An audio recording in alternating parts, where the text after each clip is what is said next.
नमस्कार, SRB news देख रहे हैं आप। मैं हूं देवेंद्र कुशवाहा।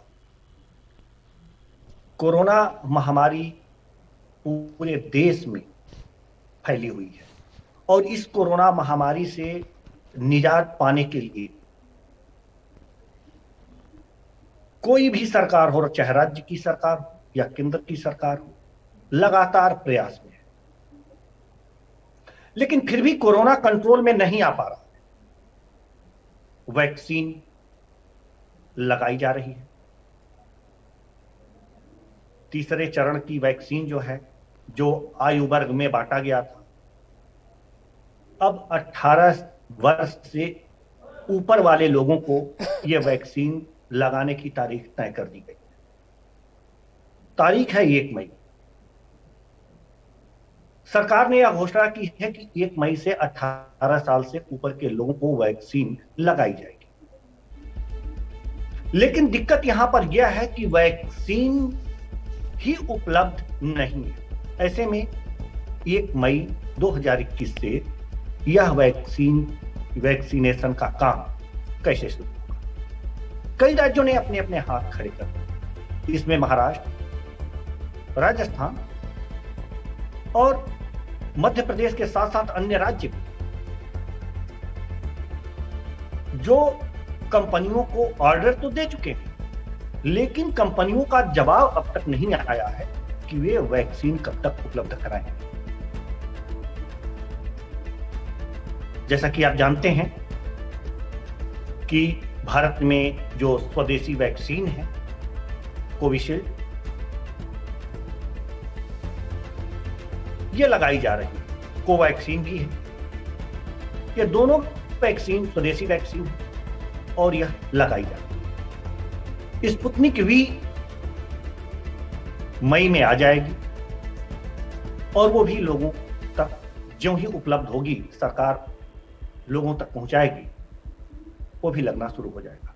लेकिन इस समय जो स्थितियां हैं वैक्सीनेशन की, 18 वर्ष से ऊपर आयु वर्ग के लोगों को 1 मई से वैक्सीनेशन का काम शुरू होना, इसके लिए रजिस्ट्रेशन भी शुरू हो चुके हैं और भारी संख्या में लोग रजिस्ट्रेशन करा रहे हैं। क्योंकि यह इतनी खतरनाक बीमारी है, इससे बहुत से लोग जिन्हें सुरक्षित माना जाता था कि इनके पास सारे संसाधन मौजूद हैं, ये सामाजिक दूरी बनाकर रह रहे होंगे, ये ऐसी कल्पनाएं की जाती थी कि सोशल डिस्टेंसिंग का पालन करते होंगे, सैनिटाइजर का यूज करते होंगे, मास्क लगाते होंगे। उनके बारे में भी ये बातें जब खबरें आ रही हैं कि वो कोविड-19 से संक्रमित हैं, इलाज के दौरान उनकी मृत्यु हो। ऐसी ही एक खबर एक प्रतिष्ठित चैनल के पत्रकार रोहित सरदाना, जिन्हें लगभग देश में विदेश में सभी जानते हैं, आज ऐसी ही दुखद खबर आई है कि कोविड वो संक्रमित थे और उनकी मौत हो गई। तो यह कोविड-19 अब महामारी का रूप ले चुका है, अपने दूसरे चरण में, और इसकी रोकथाम के लिए तमाम प्रयासों के बाद वैक्सीन बनी है और वैक्सीन लगाने का काम सरकारों ने शुरू कर दिया। लेकिन सबसे बड़ी समस्या यही सामने आ रही है कि जो घोषणाएं की गई कि 1 मई 2021 से 18 वर्ष से ऊपर आयु वर्ग के लोगों को वैक्सीन की पहली डोज दी जाए, लेकिन जहां पर यह वैक्सीन उपलब्ध ही नहीं है, ऐसे में वहां 1 मई से यह वैक्सीनेशन का काम कैसे शुरू होगा, यह सोचने वाली बात है।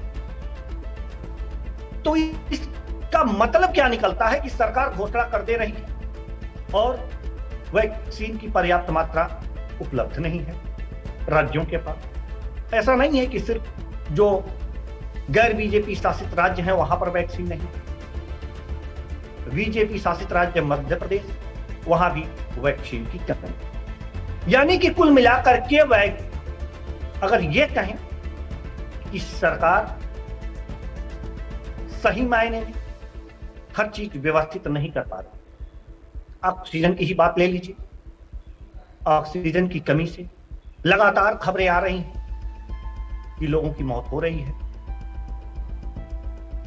और सरकार तमाम दावों के बाद भी लोगों को वैक्सीन उपलब्ध नहीं कर पाता। वैक्सीन की बात तो हम कर ही रहे हैं, ऑक्सीजन उपलब्ध नहीं करवा पाते। आखिर सरकार इसकी स्थिति इस समय है क्या, कर क्या रही है, कौन सा प्रबंध कर रही है? हाई कोर्ट और सुप्रीम कोर्ट की फटकार के बाद भी सही रास्ते पे सरकार नहीं। मंत्री जो हैं उनको ऑक्सीजन उपलब्ध नहीं करा पा रही है, तो आखिर प्रबंध क्या है सरकार प्रबंध किस बात का कर रही है? इस महामारी से बचने के लिए अगर सरकार में जो मंत्री हैं उनको उचित उपचार की व्यवस्था सरकार नहीं करा पा रही है, तो आप सोच सकते हैं कि एक आम आदमी की व्यवस्था सरकार क्या करे। यानी कि सरकार का कुप्रबंधन सामने आ रहा है। 1 मई की घोषणा और वैक्सीन उपलब्ध ना होना, राज्यों को बार बार दुहाई दे रहे हैं, मांग कर रहे हैं कि मेरे पास वैक्सीन नहीं है। जिन कंपनियों को वो ऑर्डर दिए हैं वहां से कोई रिप्लाई नहीं आया है कि वो वैक्सीन कब तक उपलब्ध करा दें। ऐसे में स्थितियां सामान्य नहीं। यह साफ साफ कहा जा सकता है कि यह सरकार का कुप्रबंध है। सरकार कोई भी हो, हम किसी सरकार का नाम नहीं लेंगे, किसी पार्टी विशेष का नाम नहीं लेंगे, लेकिन जो सरकार काम कर रही है इस समय, उसकी जिम्मेदारी बनती है कि सही समय पर अगर घोषणा उन्होंने किया है कि 1 मई 2021 से 18 वर्ष आयु वर्ग के लोगों या उससे ऊपर के लोगों का वैक्सीनेशन होगा, तो उससे पहले सरकार की जिम्मेदारी बनती है कि वो सभी राज्यों को पर्याप्त मात्रा में वैक्सीन उपलब्ध कराए, या फिर इस प्रकार की घोषणा न करे। घोषणा करने के बाद सरकार क्या सोचती है कि उसके घोषणा से लोगों को वैक्सीन लग जाएगी, कोरोना महामारी रुक जाएगी? क्या स्थितियां सरकारें ये कह रही हैं, हम किसी एक सरकार का नाम नहीं लेंगे, कि अगर लॉकडाउन लगा दिया जाए पूर्णतया तो अर्थव्यवस्था की रीढ़ टूट जाए। मैं कह रहा हूं कि जब मानव ही नहीं रहेगा तो तुम्हारी अर्थव्यवस्था को लेकर के क्या करेंगे लोग? जो भी अर्थव्यवस्था है उसको सुचारू रूप से चलाना आखिर किसके लिए चलाया जाता है? जीवन स्तर ऊंचा उठाने के लिए जो सरकारें प्रयास करती हैं, आखिर किसके लिए करती हैं? मानव के लिए करती हैं और एक नागरिक के लिए करती हैं, अपने नागरिकों के लिए करती हैं। अगर नागरिकों का जीवन संकट में है तो सबसे पहले प्राथमिकता यही होनी चाहिए कि प्रत्येक नागरिक का जीवन बचना चाहिए, क्योंकि जीवन अमूल्य है। अर्थव्यवस्था को पटरी पर लाया जा सकता है, उसको सुधारा जा सकता है, लेकिन अगर एक व्यक्ति असमय ही काल के गाल में समा गया तो उसे वापस नहीं लौटाया जा सकता। ये बातें सरकारों को समझनी चाहिए। या तो सरकार पूरी तरह से प्रबंधन की जो व्यवस्था है, वैक्सीन के प्रबंधन की व्यवस्था है, ऑक्सीजन की सप्लाई की जो व्यवस्था है, उसे सही करे, या फिर पुरते अल्लाह कहूंगा। क्या उसके गोदामों में अनाज नहीं है कि जो व्यक्ति हैंड टू माउथ है, रोज कमाता है और रोज खाता है, उसके लिए प्रबंध कर सकते है? आप व्यवस्थित तरीके से प्रवासी मजदूर हैं, उन्हें बाहर भेज सकते, माफ कीजिएगा, उन्हें अपने घर भेज सकते हैं। उनके लिए आपके पास इतना खाद्यान्न मौजूद है कि 1 या 2 महीने उन्हें भोजन दे सकते हैं। आज भारत के नागरिकों के जीवन पर संकट है और इस संकट से निजात दिलाना सरकार का काम है और इसका प्रबंधन करना भी सरकार का काम है। सरकार अपनी जिम्मेदारी से मुंह नहीं मोड़ सकती। लगातार हाईकोर्ट और सुप्रीम कोर्ट फटकार इसीलिए लगा रहा है कि आपका प्रबंधन फेल है। 1 मई से घोषणा करने के बाद क्या घोषणा कर देने से सभी को वैक्सीन लग जाएगी? क्या घोषणा करने से पहले आपने यह विचार नहीं किया कि हमारे पास वैक्सीन कितनी है? अगर आप विचार नहीं करेंगे तो ये चुनावी वादे नहीं है, कोरोना घोषणा पत्र नहीं है,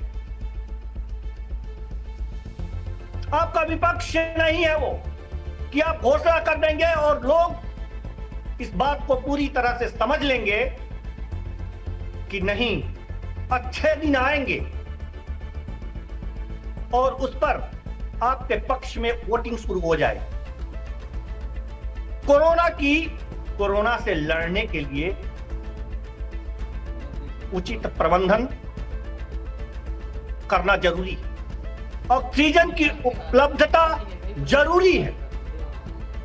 कोरोना के प्रति जो लड़ाई है उसका हथियार वैक्सीन और ऑक्सीजन इस समय जरूरी है। आप कह रहे हैं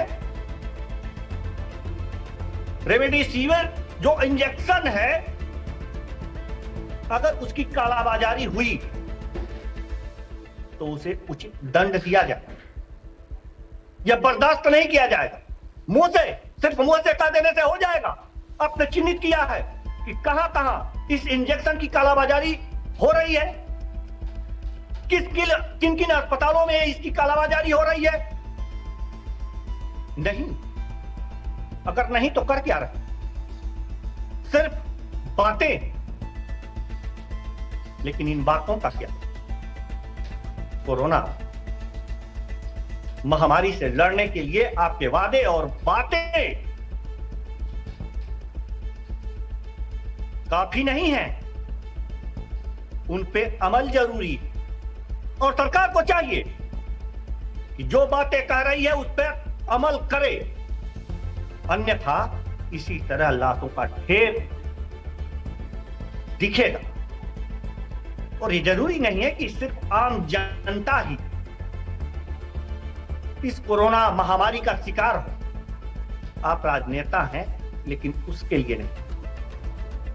हां, आपको संसाधन उपलब्ध हो जाएंगे, आप अपनी दवा और ऑक्सीजन आपको पर्याप्त मात्रा में मिल जाएगी, लेकिन कहीं ऐसा ना हो कि यह कुप्रबंधन आप पे ही भारी हो। तो फिलहाल हम अंत में यही कहना चाहेंगे कि सरकारें जो कह रही हैं उसे पूरा करें, तभी हम कोरोना महामारी को हरा पाएंगे, उससे लड़ पाएंगे। फिलहाल इस कार्यक्रम में इतना ही। मुझे दीजिए इजाजत। नमस्कार।